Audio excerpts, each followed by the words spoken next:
unprecedented toll on lives and the economies of the nations across the world has necessitated new conversations on the proactive measures that could arrest the negative impact of the coronavirus pandemic.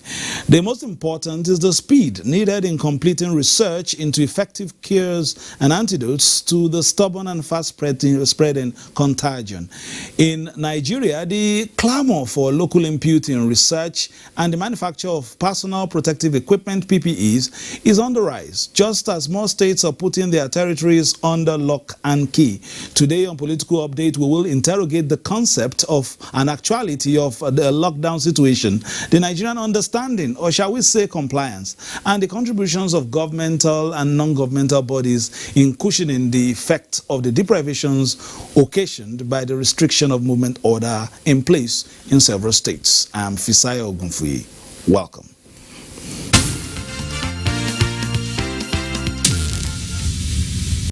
Nigerians residing in border communities have been alerted to promptly report foreigners who enter the country illegally as part of measures to contain the spread of coronavirus. Mitari Ikpen reports on these and other issues arising from the briefing of the Presidential Task Force on COVID-19. As Nigeria intensifies the fight against coronavirus, members of the Presidential Task Force say the nation cannot afford to compromise efforts at containing the pandemic with the intrusion of foreigners into border communities. Alert the officers and men of the Nigeria Immigration Service. It is in our collective interest to prevent opportunistic entry of COVID-19 into Nigeria by any means. On the issue of evacuation of Nigerians, where we are now is that we have received all the numbers from our various embassies around the world. We are collating those. Then we have now selected 2 airlines that will be responsible for going to fetch them. With global shortage of the face mask and other personal protective equipment, the task force harped on the need for local production. Let me pause here to encourage all our government factories and tailors all over the nation that this is the time to start producing masks locally using our local fabrics, the Ankara, the Shedda, and all other material that we have. As more cases of COVID-19 are discharged, Nigerians are advised to guard against stigmatization. It is preventing our work from happening because some contacts are choosing not to come forward, to hide, to run away, not to answer their calls, because as a society we have started stigmatizing them. I use this opportunity to again strongly advise my colleagues in medical profession against secretly or privately managing people who have COVID-19 infection outside of accredited health facilities. The allegation that the Ministry of Information or the PTF is not doing enough to sensitize Nigerians is fake news. The independent polls conducted by the NOIP, it says 99% of Nigerians say they are aware of COVID-19. The task force urged state governors not to relax restrictions, but ensure stricter enforcement in the days ahead. In Abuja, Mitari Ikpen, NTA News.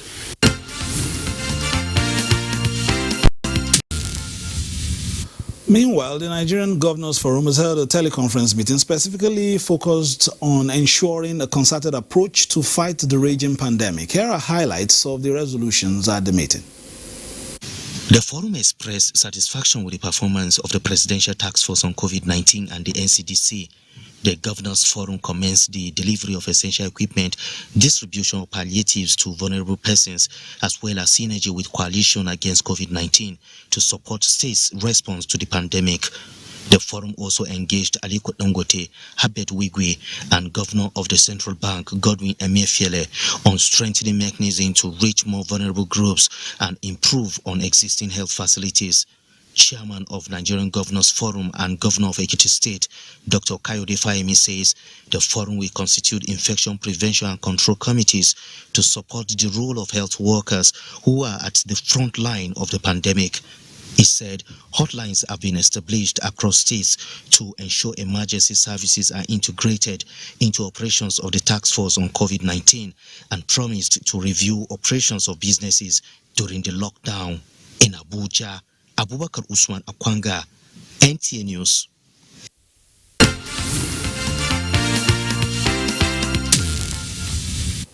Thank you, Abubakar. Now, some lawmakers say they are doing their utmost best to complement government's efforts in cushioning the economic effects of COVID-19 in their zones. Senator representing Kogi West Senatorial District, Smart Adeyemi, lauded the efforts of the federal government so far and also praised the courage of healthcare service providers and the National Center for Disease Control, who are frontliners in this fight. He spoke with NTA's Timothy Yusuf. The situation today called for spirited individuals who are committed to humanitarian efforts. And like you know, humanitarian activities must not be politically motivated. They must be done out of genuine concern, sincerity of purpose, and love for mankind. So what we're trying to do is to make sure that in line with what my Governor Ya, those below had asked us to do, to give support to the less privileged. We are doing that cutting across the divides in Kogi State. In essence, all those who are resident in Kogi West, those from Central, the Bira people, the Gala people, we equally partake in what we are giving out. Equally, the House of Fulani community in Kogi West will be part of it. And of course, our Igbos brothers, we have some Igbos from Okija, from Newi, from Oba in Anambra State, from so many parts of the eastern state, Abakaliki, Umaiha. They are in Kogi West. Some of them have been there for about 50 years, 40-something years. So these are already part of our society. And during elections, of course, they join us in the development of the state, they join us in all activities. So irrespective of where you come from, we believe that this situation, the pandemic, doesn't know tribe or religion or tribe. So what we want to do is to give a palliative assistance towards making sure that people are a little bit more comfortable within this time period. Notwithstanding that we are yet to record any case of coronavirus in Kogi West.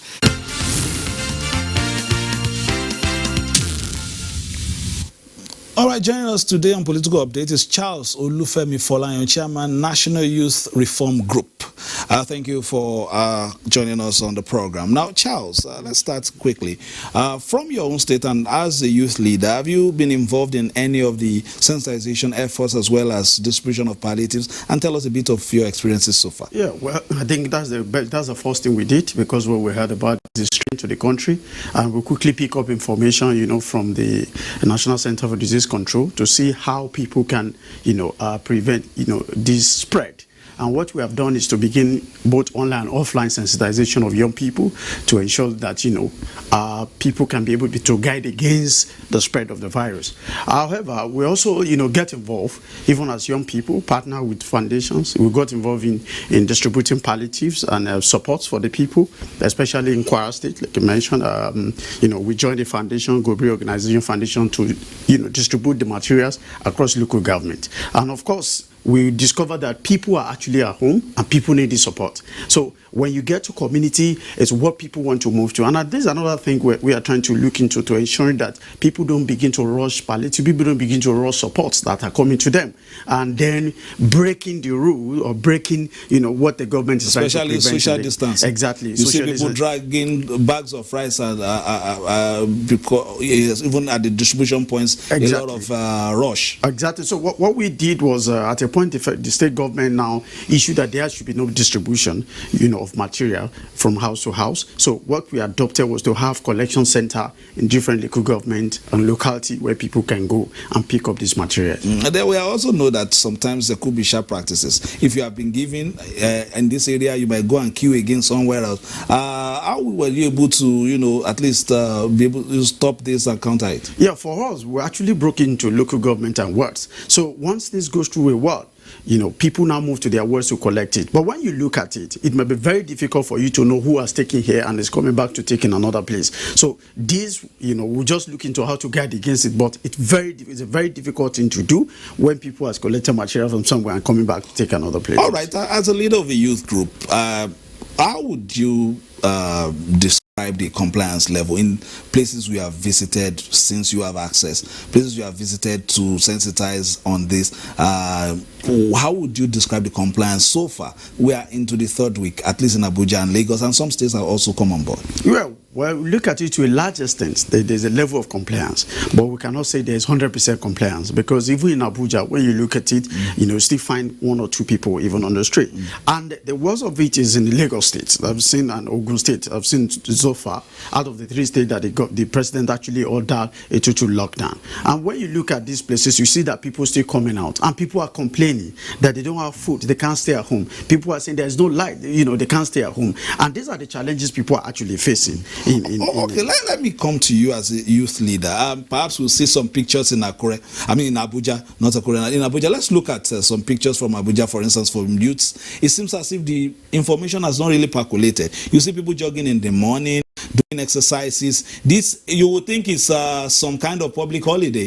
These are youths across, Abuja in the mornings. This is how you see. It's as if the information has not gotten to many of the youth groups at the moment. What would be your comment at this time, especially seeing some of these pictures? Well, yeah, I've seen some of them, and if you ask me, one of the things I would say that the government need to do more, of course, on educating the people about this, because I'm sure people will not know the implication of, breaking this social distance, and then you are still doing this. I feel as a person that a lot of the young people out there don't really know the danger of still doing all of this. And of course, when they see that for 1-2 weeks people has been doing this, is normal and nothing is happening to anybody, and that is why they continue to do this. So I think we still go back to sensitization of the public, that the government need to do more in ensuring that people understand this, because you won't understand how dangerous it is for you to break this rule and you still do it. So I think that's what we have to do, especially to the young as people. leaders of youth groups, are you doing anything? Because it's worrisome.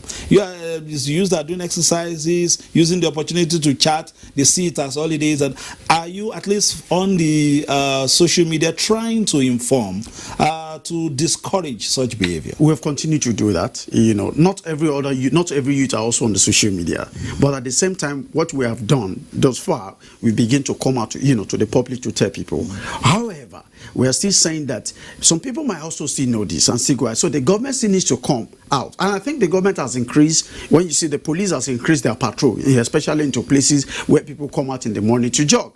Yes, we know it's difficult for people to stay at home, and without doing exercise. In fact, that can also cause another, medical challenge. So what we expect people to do is to understand the best way to do it. Social distance is very key into this, and people must also look into a way to ensuring that they don't cause another havoc, another problem. The worrisome aspect of this picture is if this is happening in Abuja, where information is readily available, what can be the situation in some other states where you are not even so privy to day-to-day information like this, especially in the hinterland, in the local areas? How will we be able to perhaps get this message to percolate down, and not looking at it in a hilarious manner? The figures coming from other climes, how alarming they are in Italy and other parts of the world, for them to understand and discourage this behavior. I think we will not stop informing people, because this is what we can do. Even in other states, a lot of things are happening. Maybe because there's attention in Abuja,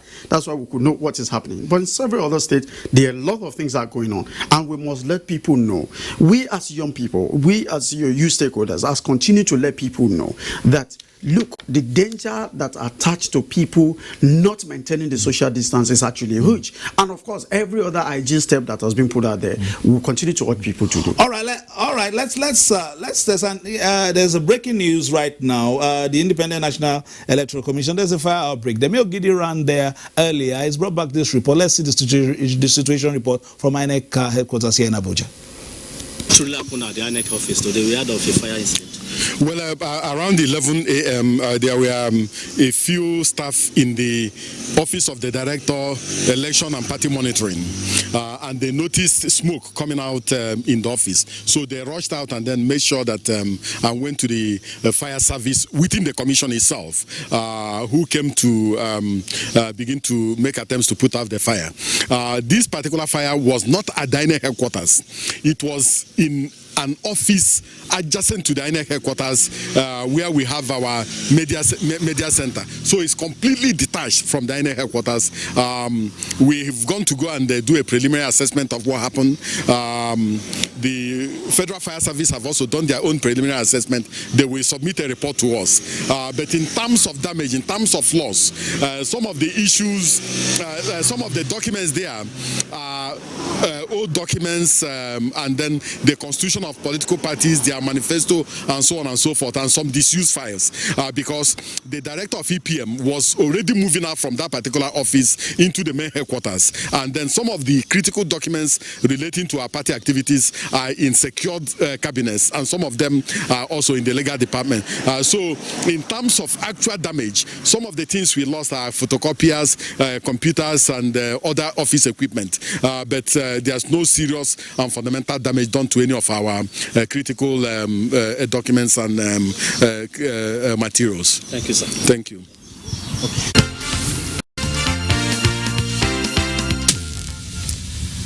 Thank you, Mayor.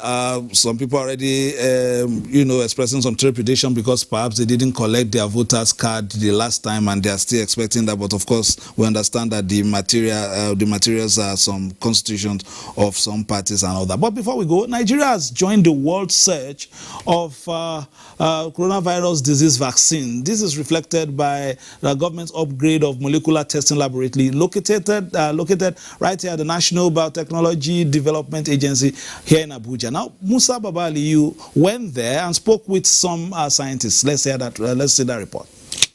Scientists are yet to produce vaccine against coronavirus disease. However, people are being recovered from the disease. Most of the recoveries are attributed to antibody response. This lab, located at the National Biotechnology Development Agency, is equipped with capacity to produce rapid diagnostic kits for both antigen and antibody identification.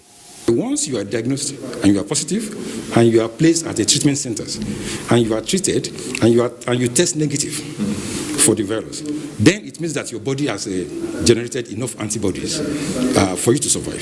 So we can harvest the antibody in you and overproduce the antibody for other people to use. Minister of Science and Technology Ogwannaya Onu is here to assess the lab in readiness for production of COVID-19 antidote.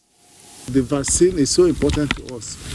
Vaccine for this SARS-CoV-2 virus is important, and we believe that once we're able to domesticate that technology, we will also transfer that technology to the production of vaccines for so many diseases. So we want to assure you that the support we've been giving to NAFDA will continue. Alex Akpa is in charge of the facility. He assures that with funding from the ministry, Nigeria will contribute largely in the eradication of COVID-19. In Abuja, Musa Baba Aliyu, NTA News.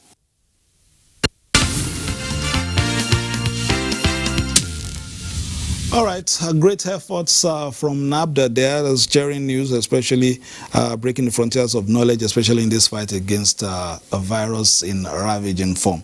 Before I let you go, Charles Olufemi-Folayan, Chairman, National Youth Reform Group, what are your final words, especially for the youth population and Nigeria in general, as we continue to batten down the hatches as far as this fight against the pandemic is concerned? Yeah, well, we must appeal to the young people, to the youth out there, to please cooperate, especially by following every instruction given by the, organization that is handling the issue of the coronavirus, which is the National Center for Disease Control. And of course, we also appeal to government to look into the plight of the people. People are home, they need palliative, they need support. People are complaining that, they've not been reached, from what the government presents. We also appeal to government to ensure that this reach a lot of young people, especially for those of them who feed from their daily activities. All right, thank you very much for being a part of it. Let's just also say, of course, that for some time, party activities have stalled, but we'll be giving you some next week from Nasarawa State, some little confrontations and all that we'll give you in the course of our program. Next week, we'll also bring you updates from around the world and the best practices in this fight against the coronavirus pandemic. That has been Political Update for today. No doubt, the forecast has been green and daunting. The death toll elsewhere haunting. The experts, however, say the physical distance we put between ourselves this time may just be the distance between us and the heavy toll in other climes. So take responsibility. My name is Fisai Ogunfi, thanking you for staying tuned. All the best. Enjoy the rest of your weekend and stay tuned on the network service of the Nigerian Television Authority, where we give you the very best of news, reviews, previews, and interviews. Bye-bye now.